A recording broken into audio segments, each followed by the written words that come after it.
அவனுக்கு என்ன வியாதி? கேன்சர். ஏன் வைத்தியம் பார்க்கலையா? பார்த்தோம், எல்லா டாக்டர்ட்டையும் காமிச்சோம், இதுக்கெல்லாம் ஒத்தரும் தீர்க்க முடியாது.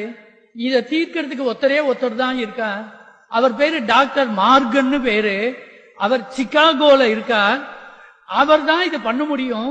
ஆனா அவருக்கு எப்படி போறது? அவருக்கு ஃபீஸ் நிறைய கொடுக்கணும், அவர் என்ன மருந்து கொடுப்பாருன்னு தெரியாது அப்படின்னு எல்லாம் எல்லாரும் சொன்னா, எனக்கு அதுக்கு வசதியும் இல்லை, எனக்கு சிகாகோ எங்க இருக்குன்னு தெரியாது. நான் என்ன பண்ண முடியும்? நான் என் தெய்வத்துக்கிட்ட தான் பிரார்த்தனை பண்ணிட்டு இருக்கேன். எத்தனை வருஷமாமா பிரார்த்தனை பண்றேன்? 5 வருஷமா மருந்தே நிறுத்திவிட்டேன். என் பையனை காப்பாத்தணும், உங்ககிட்ட ஒப்படைச்சாச்சு, உன் பொறுப்பு ஜீசஸ் கிட்ட ஒப்படைச்சிட்டேன், என் சுமையெல்லாம் உங்ககிட்ட இறக்கிட்டேன், நீ காப்பாற்றணும் அப்படின்னு பிரார்த்தனை பண்ணிட்டு இருக்கேன்னா அழுதுட்டார் இவர்.